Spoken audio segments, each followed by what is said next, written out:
Here you go. Here's $100 trillion. You know what? Let's just throw one more in there just for good measure, because what's a couple of $100 trillion between friends? Well, while we're at it, we might as well make it rain a little bit with a couple of more $100 trillion notes. And that's exactly what happens in a hyperinflationary environment. And Zimbabwe is all too familiar with such a scenario. But now they are about to make history if what they are proposing and what they're looking into comes to fruition. And we'll talk about that and so much more as we explore.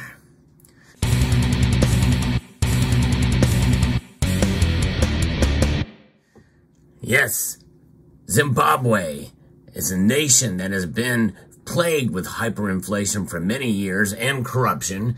And in my view, they both go hand in hand. But they have been making some headway in recent years, and I have documented those on this channel, especially when they really angered the International Monetary Fund by issuing gold coins. And those gold coins were issued to people in the country. They're very hard to come by outside of the country. But nonetheless, since then, they have actually released digital tokens called Zimbabwe Gold. ZIG, Z-I-G is the acronym there. And for those of you who may remember the famous internet meme from which that is referenced, and they can be stored in a digital e-gold wallet or on e-gold cards. An equivalent amount of physical gold held in the RBZ's reserves backs each digital token.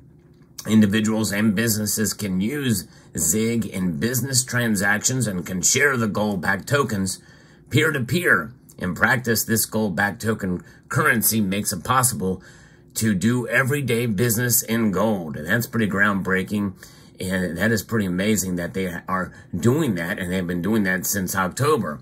Well, now they're taking the next step and to actually attempt to establish a gold-backed currency. That's right, backed by gold itself, and to spread across the entire nation. I'm going to be referencing a piece here from voanews.com that discusses this, and I think it's quite amazing to see this has occurred just last week. Zimbabwe's government says that it is introducing a gold-backed currency to replace the country's nearly worthless dollar, which most businesses have shunned, preferring the U.S. dollar. Yes, or the South African rand. Of course, this is a Kruger rand, but nonetheless, it is gold too, and it's a country that's close by to Zimbabwe. And so I think it's quite apropos to show that, and that is pretty exciting to see. And you're going to probably be wondering, where are they getting their gold? Well, they're one of the largest gold-producing countries in the world. Minister for Finance and Economic Development, Metulu Nkub, told reporters in an online press conference that Zimbabwe was making the move to ensure sustained growth. Really, this is a quest for currency stability, Nkub says. What has emerged over the years is the U.S. dollar being the most dominant for now. But they want to join the BRICS, and the dollar is really only the cleanest of the dirty shirts in the laundry pile, and it's inflating as well. And its inflation rate is at an uncomfortable level. But compared to what Zimbabwe has, well, it is, like I said, it is the cleanest of the dirty shirts in the laundry pile. It has very few stains compared to the Zimbabwean currency, at least for now. But there's been no date set, or even really a timeline, when Zimbabwe will introduce the gold-backed currency. Since Zimbabwe's independence in 1980, the country has introduced new currencies several times after citizens and businesses shunned the previous money. The present-day currency, known as the dollar, or bond notes, or ZWL, was introduced back in 2014. Within months, it started losing value, something economists attributed to government overprinting notes and businesses failing to have confidence in the currency. It now trades at 20,000 of those for one of the U.S. dollar as of right now.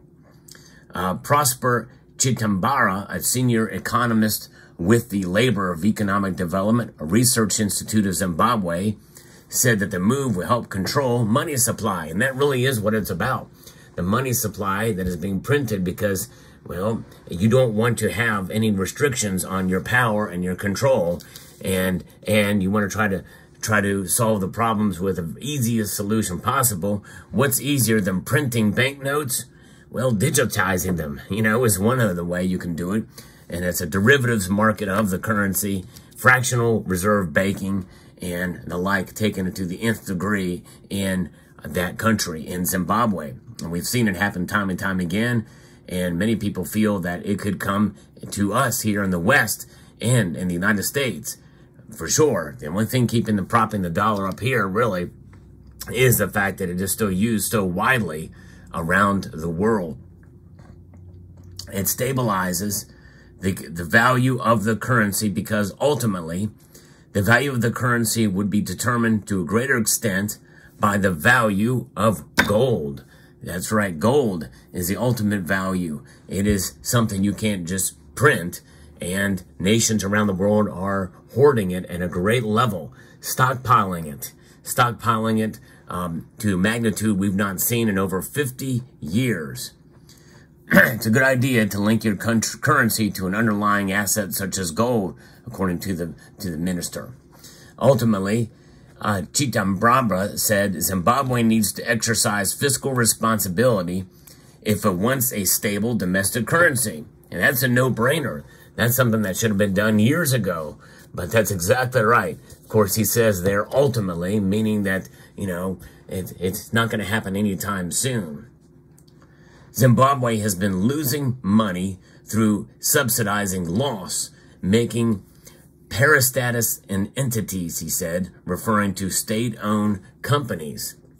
And it's important to ensure monetary discipline through controlling supply and making institutional reforms to address waste and inefficiencies in public enterprises.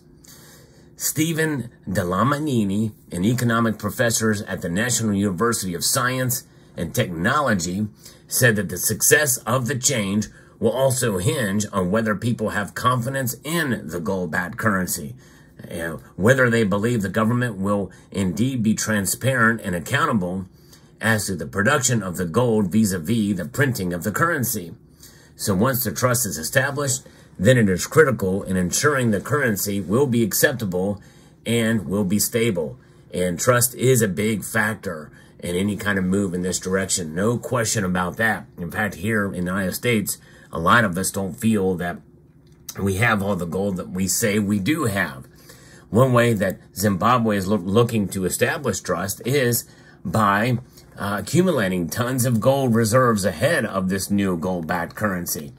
And that's this news story, as shared with me by Norwegian Made, I think really profoundly gives some insight as to exactly how this is occurring in tandem with this new initiative here.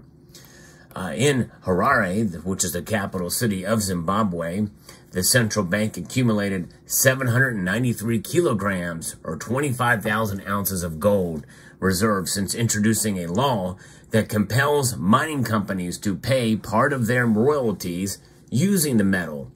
The reserves were collected after mines in the southern African nation produced 30.1 tons of gold last year, compared with a record 35.3 tons a year earlier. According to the Reserve Bank, Governor John Mangudia said by phone from the capital last week.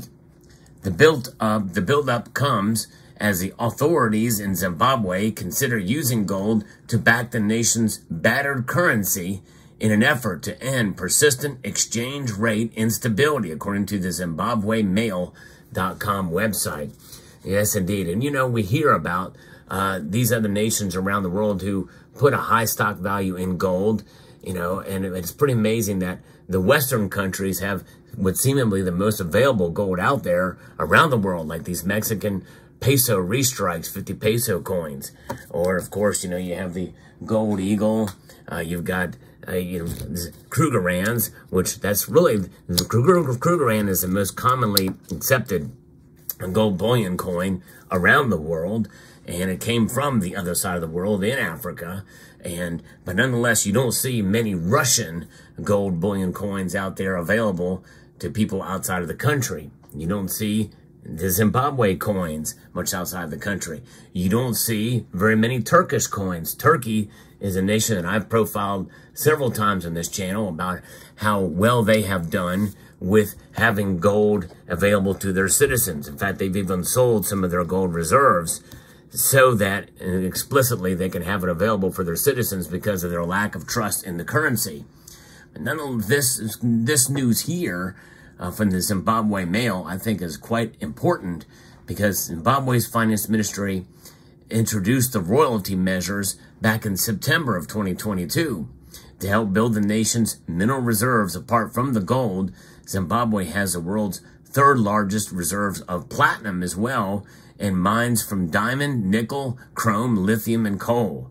Mining companies that operate in the southern African country include subsidiaries of Zimbabwe Gold, Impala Platinum, and Anglo American Platinum. So very good, interesting news there, and I think this is going to be a good thing.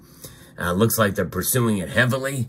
It's making news, and I think this should encourage more states here in the U.S. to continue to look towards Zimbabwe and other states to this end, because I believe it's better to have a sound monetary system than something that is a dying breed.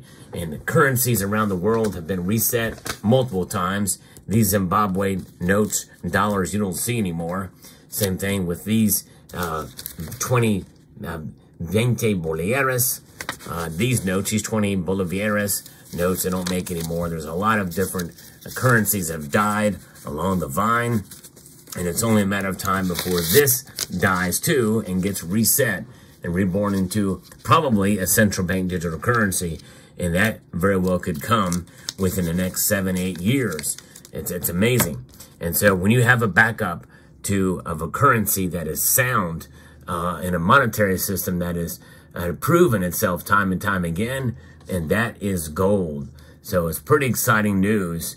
If this doesn't truly happen, and I'm going to pay attention to this and follow the news story, then I think we're going to be on a new path here around the world. And Zimbabwe very well could lead it if they could become the first nation to return to the gold standard.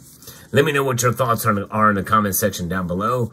Hope you found this video informative, insightful, and educational. Would like to extend a multitude of gratitude to you all for watching and encourage you to please rate, share, comment, and subscribe.